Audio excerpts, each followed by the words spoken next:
Bonjour et bienvenue dans cette séquence.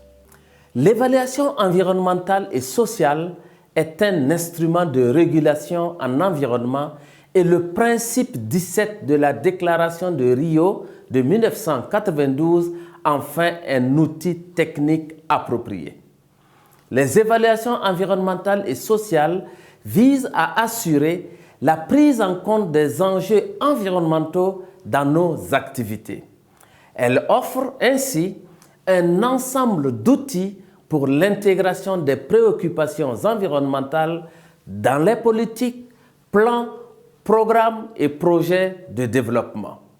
Nous n'allons pas traiter ici des méthodes des évaluations environnementales. La question qu'il faut se poser est celle sur les pratiques de cet outil dans les pays, en particulier dans les pays francophones. Dans la cartographie de l'évaluation environnementale et sociale dans la francophonie, publiée en 2019 par l'Institut de la francophonie pour le développement durable, nous pouvons y trouver des réponses. Sur la base d'une enquête, 24 pays ont répondu au questionnaire envoyé aux pays membres ou observateurs de cette organisation. Ainsi, les résultats montrent que dans près de la moitié des pays, l'évaluation environnementale et sociale et les outils qui la composent font l'objet d'une loi spécifique. Dans les autres cas, la prise en compte des considérations environnementales et sociales dans la prise de décision se fait dans le cadre d'une loi générale de l'environnement. L'étude indique que dans 90% des pays, les lois font l'objet d'un décret d'application, qu'elles soient spécifiques ou générales. Ces lois, en majorité, plus de 80% des cas, concernent les études d'impact environnemental et social ou les évaluations environnementales stratégiques. Elles touchent plus rarement les évaluations environnementales régionales ou les études de durabilité.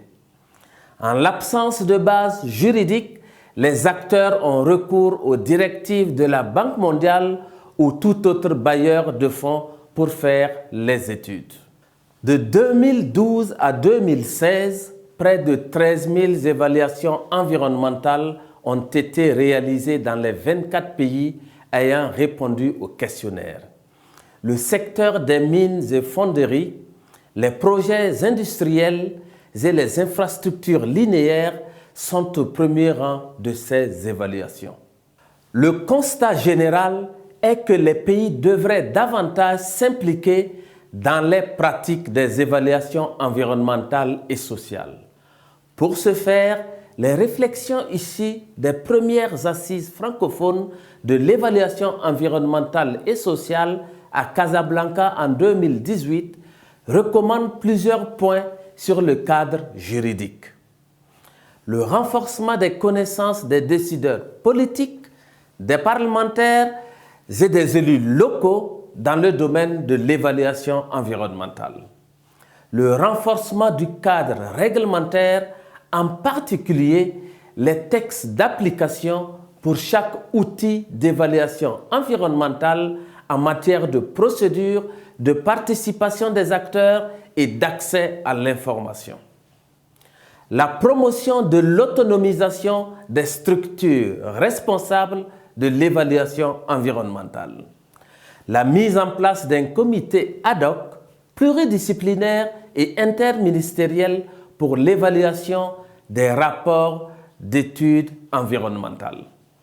Des mécanismes adaptés de financement des procédures des évaluations environnementales. Une meilleure compréhension de la hiérarchisation des outils et de leur complémentarité.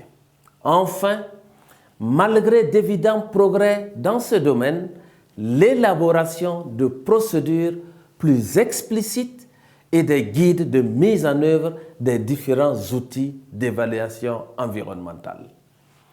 Je vous invite à lire ces publications très intéressantes et à vous inscrire au MOOC sur les évaluations environnementales sur le site Objectif 2030 pour approfondir vos connaissances sur le sujet.